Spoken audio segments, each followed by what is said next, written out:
Oke, ada 3 hal yang harus kalian pahami betul sebelum menulis karya ilmiah. Yang pertama, apa karya ilmiah itu? Yang kedua, apa yang membedakan karya ilmiah dengan karya tulisan yang lain?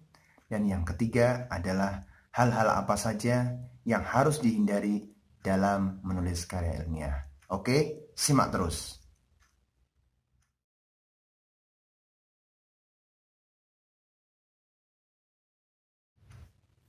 Oke, jadi 3 hal penting yang harus kalian pahami sebelum kalian menulis karya ilmiah adalah sebagai berikut. Yang pertama, kalian harus memahami betul apa definisi dari karya ilmiah, termasuk di dalamnya adalah cakupan dari karya ilmiah tersebut. Yang kedua, kalian harus mampu membedakan karya ilmiah dengan hasil tulisan yang lain. Kemudian yang ketiga, hal-hal apa sajakah yang harus dihindari, yang harus kalian hindari dalam menulis karya ilmiah. Oke, yang pertama, definisi dari karya ilmiah. Karya ilmiah adalah jenis tulisan yang lazimnya digunakan di lingkungan akademik dengan tujuan menyajikan fakta hasil penelitian. Dalam penyajian hasil penelitian tersebut, terdapat 4 hal yang harus diperhatikan, yaitu sistematis, logis, objektif, dan netral. Oke, sistematis itu apa? Jadi sistematis itu menurut sistem, atau memakai sistem, atau menggunakan cara-cara tertentu yang sudah ditentukan sebelumnya. Kemudian logis. Logis adalah sesuai dengan logika, benar menurut penalaran, masuk akal, dan juga sesuai dengan latar belakang ilmu pengetahuan yang mendasari dari penelitian tersebut. Dan yang ketiga adalah objektif. Menurut Kamus Besar Bahasa Indonesia, objektif didefinisikan bahwa mengenai keadaan yang sebenarnya tanpa dipengaruhi pendapat atau pandangan pribadi. Misalkan dalam sebuah penelitian kita menghendaki 2 respons, yaitu density dan viscosity. Maka apa hasil dari eksperimen yang saudara lakukan harus saudara lakukan. Anda nggak boleh mempengaruhi pribadi Anda. Saya ingin viscosity-nya lebih tinggi, saya ingin density-nya lebih rendah. Kalau itu dalam bentuk hipotesis boleh, tapi kalau Anda setelah melakukan eksperimen, kemudian Anda mengarahkan hasil dari respon tersebut ke tren naik tertentu, tren turun tertentu, itu tidak boleh. Itu namanya Anda tidak objektif, karena Anda memasukkan ya, personal preference Anda ke dalam hasil penelitian. Oke ya. Dan yang keempat adalah netral. Netral ya berarti kita tidak boleh berpihak kepada pihak-pihak tertentu. Jadi kita sampaikan apa adanya. Oke, kita baru saja membahas mengenai definisi atau pengertian dari karya ilmiah. Tapi apa saja sih sebenarnya yang masuk dalam cakupan karya ilmiah tersebut? Oke, yang pertama, mahasiswa pasti punya ini. Apa itu? Proposal skripsi. Itu adalah salah satu contoh dari karya ilmiah. Kemudian karya yang kedua adalah skripsi. Nah, jadi skripsi itu pun merupakan contoh dari karya ilmiah. Yang lain, ya, proposal tesis. Kemudian tesisnya. Yang lain, proposal disertasi. Berikut disertasinya. Terus kira-kira ada lain lagi nggak ya? Nah, setelah kalian menulis skripsi, biasanya dosen pembimbing meminta kalian melakukan satu publikasi. Kalian membuat artikel ilmiah atau paper. Nah, itu juga masuk dalam kategori contoh karya ilmiah. Kalian ikut seminar, ikut conference, ya, submit paper. Nah, itu merupakan contohnya. Atau kalian tergabung dalam sebuah kelompok belajar tertentu, misalkan seperti forum matematika, forum fisika terapan, ya, forum material baru. Nah, ketika forum-forum ini mengadakan pertemuan setiap tahun atau setiap 2 tahun berkala, kemudian ada yang presentasi, beberapa orang melakukan parade presentasi, hasilnya itu merupakan contoh karya ilmiah. Jadi lawan dari karya ilmiah adalah karya non-ilmiah. Itu ya.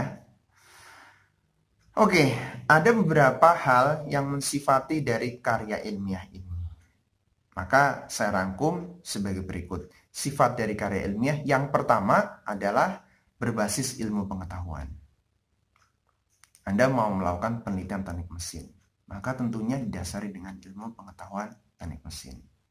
Anda mau melakukan market research yang backgroundnya ekonomi, tentunya juga harus dilandasi dengan ilmu pengetahuan dari ekonomi, misalkan pemasaran. Kemudian Anda ingin mengetahui psikologi anak, yang melakukan riset tentang psikologi anak, maka tentunya harus didukung dengan ilmu pengetahuan dari bidang psikologi. Kemudian Anda ingin melakukan ekstraksi tertentu, misalkan ekstraksi temulawak misalkan. Ya, tentunya Anda harus didukung dengan pengetahuan tentang temulawak dan cara melakukan ekstraksi tersebut. Mungkin yang relevan adalah mahasiswa dari teknik kimia atau mahasiswa dari kimia MIPA. Oke, jadi yang pertama adalah berbasis ilmu pengetahuan. Yang kedua adalah berbasis faktual. Jadi setiap statement yang Anda tulis dalam proposal itu harus didukung dengan bukti. Pernyataan atau statement yang kalian tulis harus ada buktinya. Nah, kita mengenalnya lagi dengan gaya penulisan namanya sitasi atau kutipan. Loh Pak, bikin proposal skripsi boleh mengutip? Boleh. Yang dimaksud mengutip di sini adalah bukan berarti Anda menjiplak atau Anda meniru proposal orang lain, lalu Anda modifikasi, bukan begitu. Tapi Anda membuat proposal skripsi, kemudian Anda menulis statement-statement, pernyataan-pernyataan tertentu dalam proposisi kalian itu, lalu kalian dukung siapa yang mengatakan itu.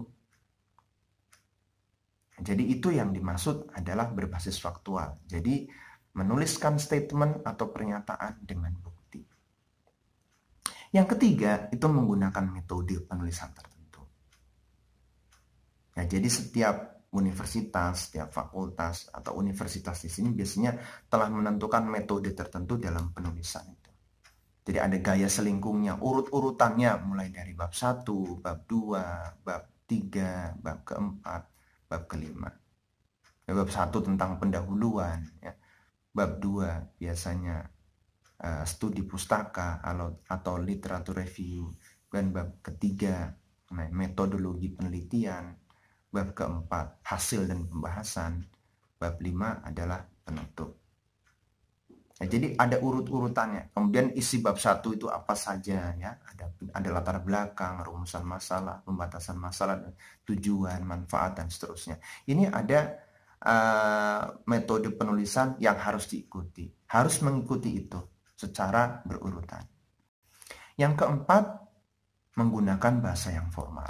Di Indonesia menggunakan bahasa Indonesia yang baku, ya, bukan bahasa lisan atau bukan bahasa prokem. Nah, jadi itu ada 4 hal yang mensifati dari karya ilmiah. Saya ulang, yang pertama adalah berbasis ilmu pengetahuan, yang kedua bersifat faktual, yang ketiga menggunakan metode penulisan tertentu, yang keempat bergaya bahasa formal. Oke ya. Kemudian yang kedua, tadi kalian sudah memahami apa yang disebut definisi atau pengertian dari karya ilmiah. Sekarang yang kedua adalah apa yang membedakan karya ilmiah dengan karya tulisan yang lain, yaitu perbedaan karya ilmiah dengan non-ilmiah. Kalau karya ilmiah itu bertujuan untuk menyajikan fakta dan data dari hasil penelitian. Sedangkan karya non-ilmiah tujuannya adalah untuk mengungkapkan pengalaman atau pengetahuan dari penulis. Contoh dari karya non-ilmiah itu apa? Betul sekali, cerpen. Cerpen biasanya itu kan dari penulis itu menggunakan improvisasinya, imajinasinya. Jadi personal preference ya, itu masuk dalam tulisan tersebut. Jadi misalkan imajinasi dari penulis itu. Ya. Tapi kalau karya ilmiah tidak boleh begitu. Itu kita tinjau dari sisi tujuannya. Kemudian perbedaan yang kedua, kalau kita tinjau dari sisi bahasa yang digunakan adalah kalau karya ilmiah itu menggunakan bahasa yang baku, bahasa yang faktual, bahasa resmi, atau bahasa formal. Ya kan? Tapi kalau yang masuk dalam karya non-ilmiah, maka biasanya cenderung sastrawi, ya, cenderung subjektif, cenderung pleonatis atau berlebihan. Biasanya juga menggunakan kiasan-kiasan tertentu dan tidak netral. Misalkan kalian mau bikin cerpen, ya ada dua tokoh di situ yang ingin ditonjolkan, tokoh A dan tokoh B. Maka kalau non ilmiah ini, kalian boleh menentukan, saya ingin tokoh A yang menjadi pemenang. Atau saya ingin tokoh A sebenarnya happy ending setelah itu. Setelah melewati sekian halangan rintangan, kemudian tokoh A akhirnya menuai kebahagiaan. Nah, itu biasanya personal preference dari penulis itu sangat mempengaruhi dari gaya bahasa yang digunakan. Ya. Kemudian sudut pandang penulis. Kalau dari sudut pandang penulis, untuk penulisan karya ilmiah, maka harus dihilangkan. Istilahnya penulis ini, atau yang melaksanakan penelitian ini, ya hanya menyampaikan saja. Bahkan kalau bisa ditutupi. Akan tetapi, apabila karya non-ilmiah, maka sudut pandangnya biasanya itu sangat terlihat, sangat nampak. Aspeknya persuasif yang sangat terlihat. Contohnya begini, sama-sama kita akan menulis tentang ice cream atau es krim. Maka kalau kita dari sudut penulisan karya ilmiah, maka mungkin akan menjadi temanya atau topiknya sebagai berikut. Ya. Optimasi pembuatan es krim atau optimisasi pembuatan es krim.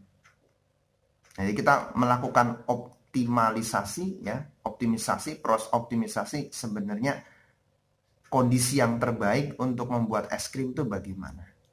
Misalkan campuran pemanisnya, kemudian bahan-bahan utamanya, suhunya, kemudian kira-kira arus listrik mempengaruhi apa tidak, tegangan mempengaruhi apa tidak. Nah, itu kita ada parameter-parameter tertentu yang kita teliti.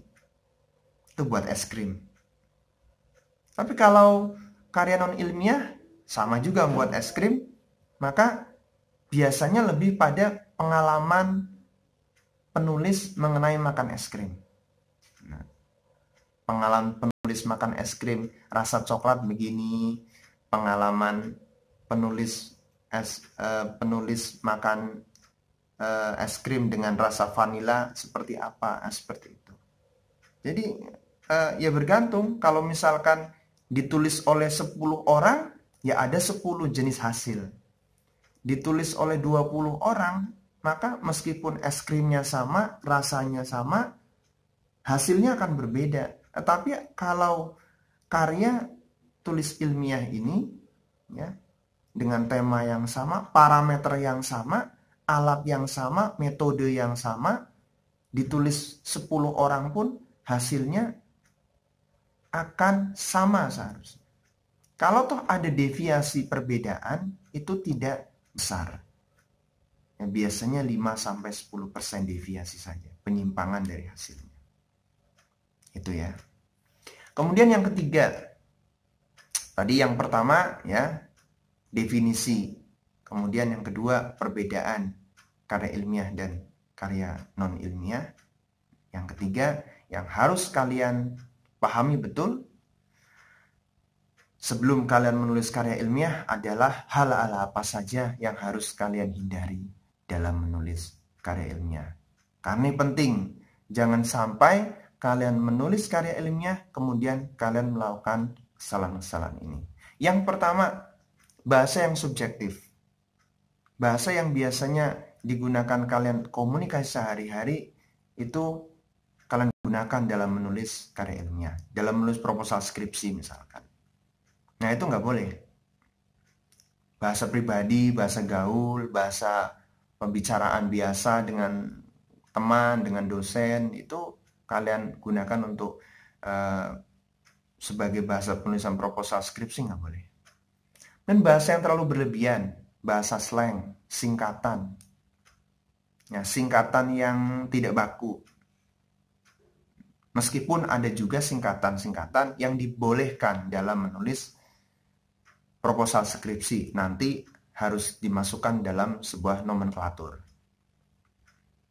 Bahasa yang lain seperti bahasa kalian menulis email itu pun nggak boleh kalian gunakan dalam proposal skripsi.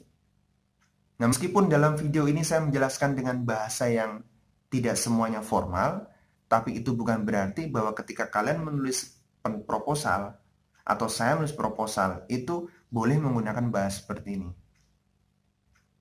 Maka yang pertama yang harus kalian hindari adalah hindari bahasa yang bersikap subjektif, dan kedua adalah bahasa yang non-formal.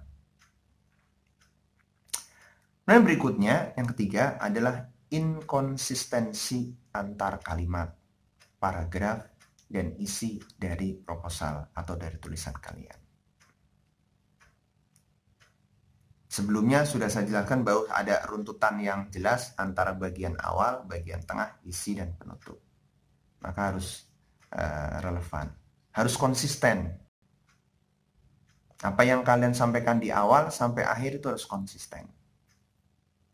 Begitu ya. Kemudian yang keempat yang harus kalian hindari dalam menulis karya ilmiah adalah masuknya opini pribadi kalian dalam hasil tulisan kalian. Kemudian opini pribadi, pendapat pribadi, atau kira-kira Anda. Sama saja dengan Anda memberikan statement tapi tanpa ada rujukan atau tanpa data, tanpa fakta. Itu nggak boleh. Adapun seperti dugaan penelitian, seperti ini, kalau saya memberikan treatment seperti ini, maka grafiknya akan naik. Nah, itu masuk dalam hipotesis, namanya itu lain lagi. Kemudian, pastikan Anda menentukan tujuan dengan jelas. Oleh karena itu, yang harus kalian hindari adalah tujuan dari penelitian Anda tidak boleh bias atau penulisan yang tidak jelas. Oke ya, sudah jelas ya. Jadi itulah beberapa hal yang harus kalian perhatikan sebelum kalian menulis karya ilmiah. Demikianlah apa yang bisa saya sampaikan hari ini. Terus bersungguh-sungguhlah dalam memahami dan mengimplementasikan ilmu. Ikuti terus langkah-langkah menyusun karya tulis di video saya selanjutnya. Jika ada pertanyaan, silakan isi di kolom komentar. Tetap semangat ya.